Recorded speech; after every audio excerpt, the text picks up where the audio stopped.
Welcome in JMU Sports News YouTube page. I'm Jack Fitzpatrick, joined now Casey Kroll from the Big Man Foundation. Casey, appreciate you taking some time chatting with us as we get set for a pretty big day here for Big Man Foundation just around the corner. Yes, that is right, Jack, and thank you for having me on. It's good to be back. Most people might not know I was on it this summer. Told some old war stories about my time at JMU. That's coming out. That's coming out. It's eventually getting there.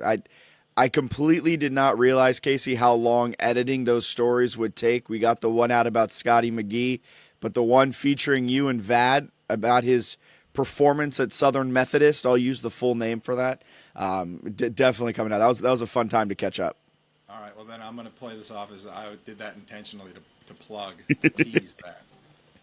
Hey, that's an elite level tease. That's 10 out of 10. I Yeah, appreciate it. exactly. But yeah, I appreciate you having me, and I'm super excited to kind of just come on and talk about whether it is my experience that I had at JMU as a student athlete and as a coach there, and how that kind of led me to what I do now, which is running a nonprofit that serves coaches, and why this upcoming Monday, National Coaches Day, is a big day for us to celebrate our mission and all the coaches that sacrifice so much of themselves for the benefit of young people and athletes around the world, around the country. Yes. So let's start there. The Big Man Foundation, the nonprofit that you do run, that you founded, can you kind of walk us through how you decided to start the Big Man Foundation?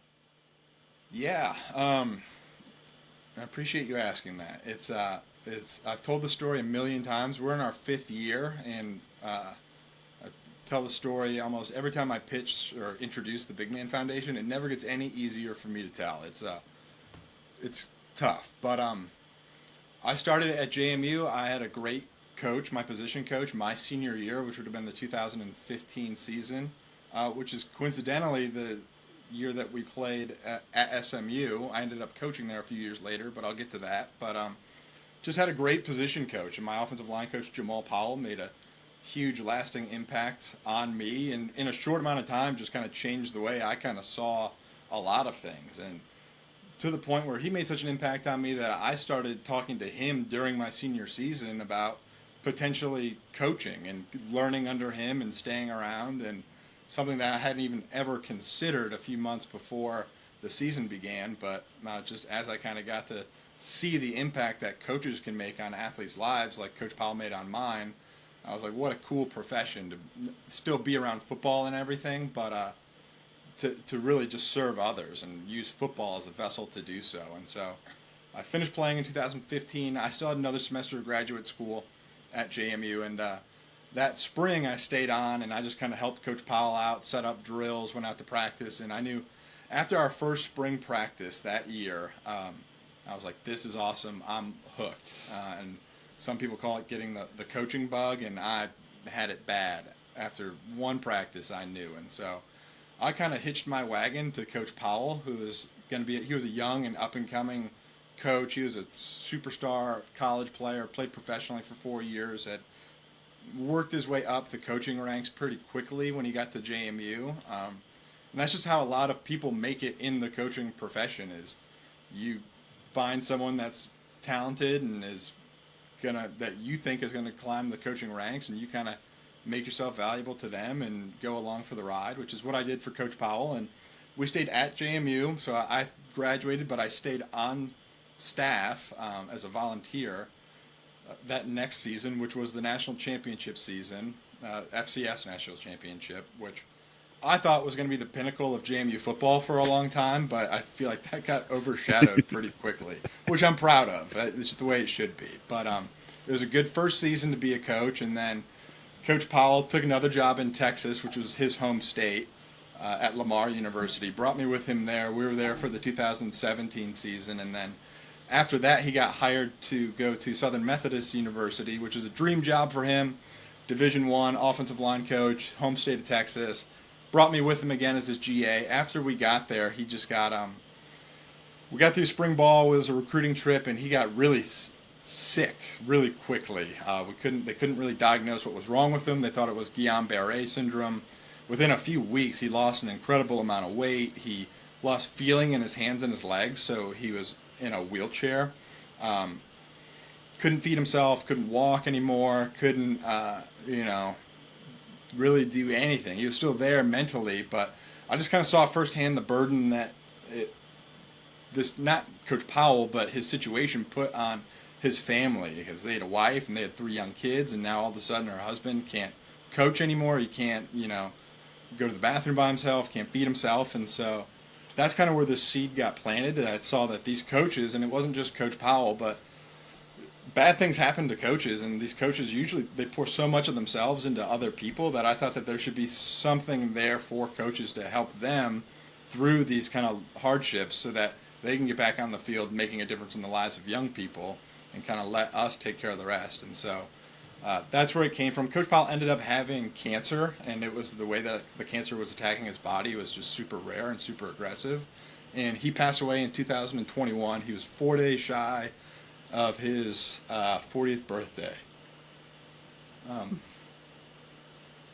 With wife and 3 young kids, and it gets harder to tell it, Jack, just because it's always been hard to tell. But like I said, we were just catching up before we started the podcast, and I have kids now, and it's just a different gravity with it. But so that's where the idea came from. It's a ridiculous name for a nonprofit.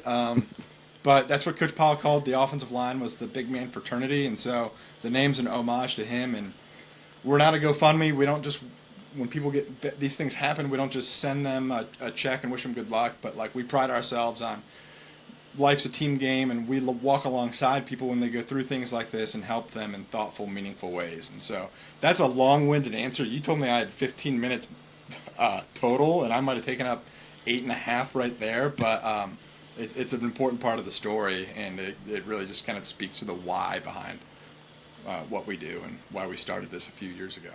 Hey, Casey, that's the beautiful thing about podcasts. We can go as long or as short as we want, and we can break it down that way. Yeah. I do want to kind of know a little bit more about Coach Powell, because it seems like he does have this huge effect on you, huge enough for you to decide to stop coaching and want to begin this nonprofit where it is giving back to coaches and helping families of coaches. What was it about Coach Powell when you first met him as a player at JMU that drew you into him and made you realize you wanted to go into coaching? Yeah, I think the big difference, and I'm not knocking any of my former coaches that I had. They're all great coaches, and they're all different. And that was cool for me, was I was able to take the bits and pieces that I liked from each one and kind of make my own coaching style and philosophy. But Coach Powell was just at points, as being a college athlete, it just felt very transactional, the relationship between player and coach. And I'm sure it's even worse now with NIL and how much the ecosystem has changed. But I did kind of have some of those relationships where it just kind of felt like I was an employee-employer relationship with my coach and just a means to an end. But Coach Powell was just the ultimate player's coach.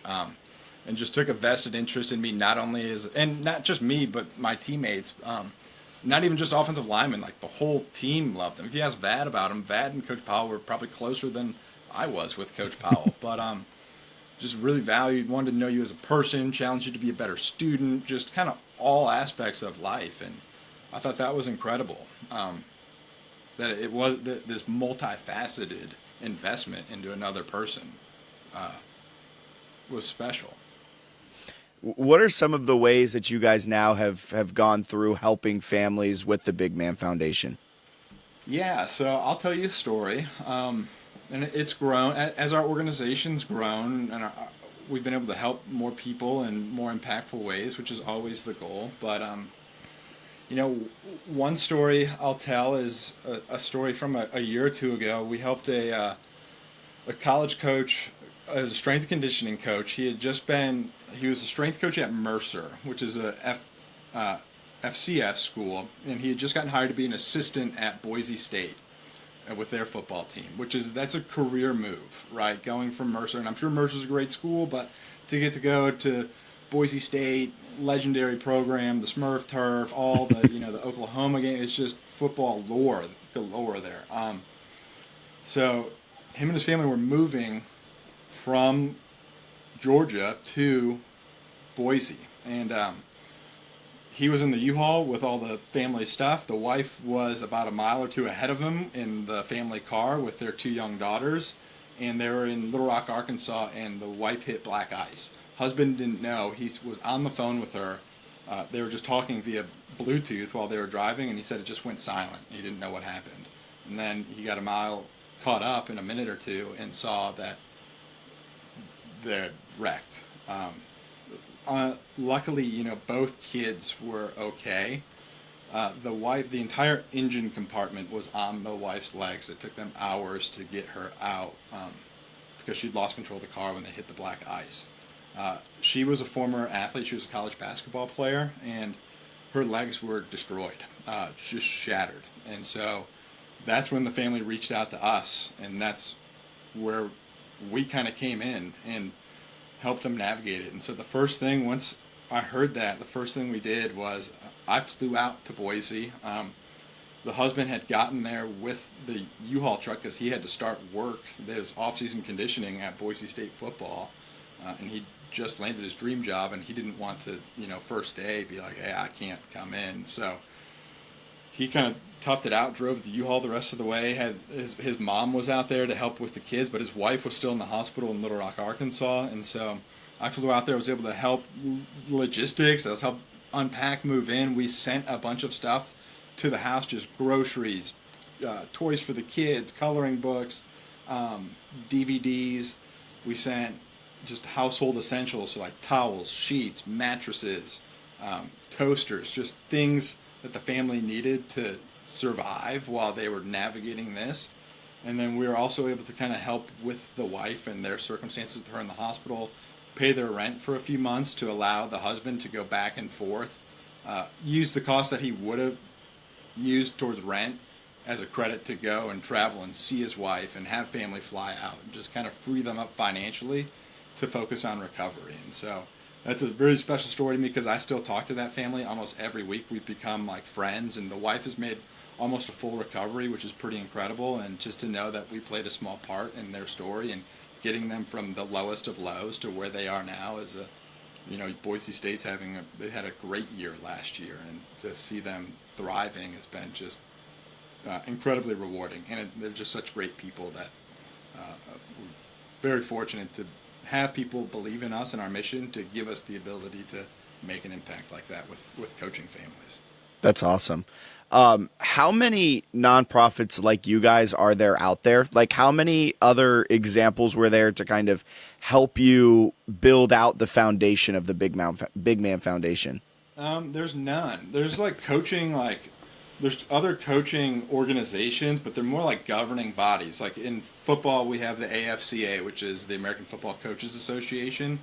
And they're a nonprofit because they have conventions and do coaches training and stuff, but nothing that's actually like helping coaches directly. It's not a knock on AFCA or anything. It's just not their mission. And so I actually took one nonprofit class when I was at JMU. I took it as an elective, and I don't know why.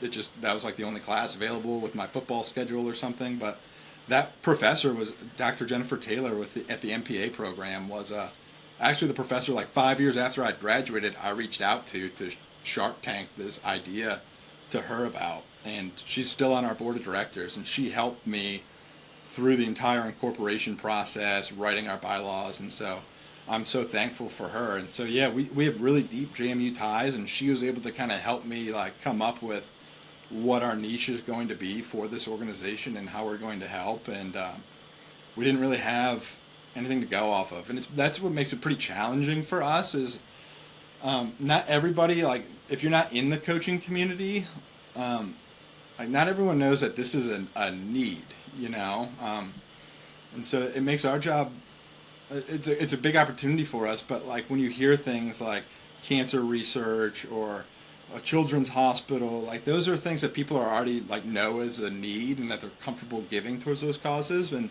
so a challenge for us is we have to convince people, one, that there's a need, and then two, that our organization is the organization to give to address that need. So yeah, we're building the airplane as we're flying.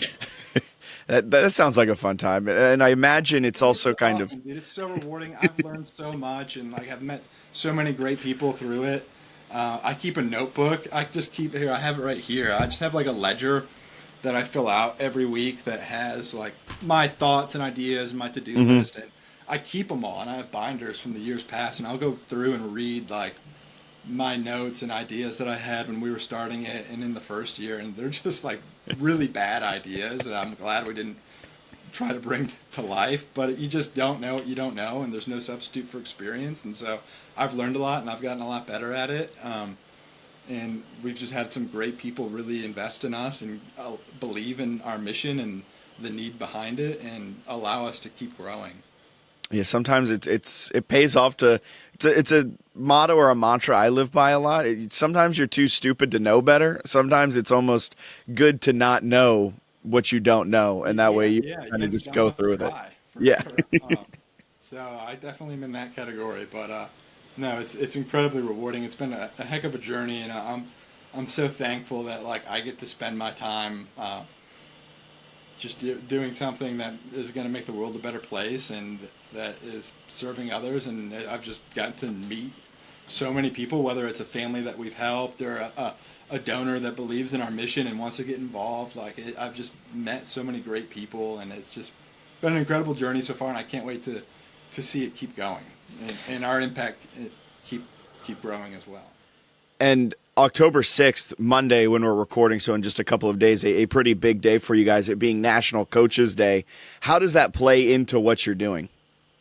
Yeah, so we want, National Coaches Day, it existed. We didn't invent it. It existed before BMF existed, but that's our day to shine, we feel like. That's our unique day on the calendar year, and for us, like, we don't really use it to fundraise. I'm sure we could. I'm sure there's nonprofit experts that would recommend I do that, but I think it's just a day for us to really just celebrate the impact that coaches make.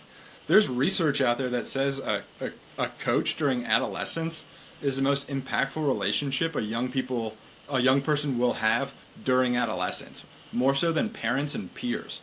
And to hear that, like, that's incredible. And I know that's true from my lived experience, but to see that there's data and research that supports that was pretty incredible. And so I argue that like coaches are a pillar in our society almost. Like their impact goes so much farther than the field, and just the long-term values and skills that they give young people to equip them for life is so important. And so for us, October 6th is just a day to really just celebrate that impact that coaches make, and also just kind of recognize the sacrifices that coaches and coaching families make for coaches to be able to make that impact. Because not every coach is a Division I college football coach. 99.9% of them are not, and just volunteer their time for their love of the game. And so we want to recognize all coaches and all families that sacrifice to coach on this day. That's awesome. Where can people find more information? If they want to go check out what you guys have got going on, where can they find you? Yeah, they can go. We're on all major social media platforms.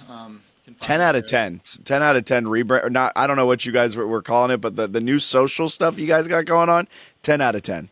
Yeah, thank you. We put a lot of effort into, we want to, we have a board that governs it. Every nonprofit has a board that governs them. It's just the way that the IRS makes a structure. And I guess the board had enough with my Canva creations. And so they said that we need to put an effort into making sure our external communications and marketing matches the quality of the work that we do. And so we've put a lot of not resources, but just time to be more intentional with our storytelling and how we present ourselves in the social media world. So I appreciate you saying that, because it's been hours behind the scenes just getting the right people and getting everybody aligned.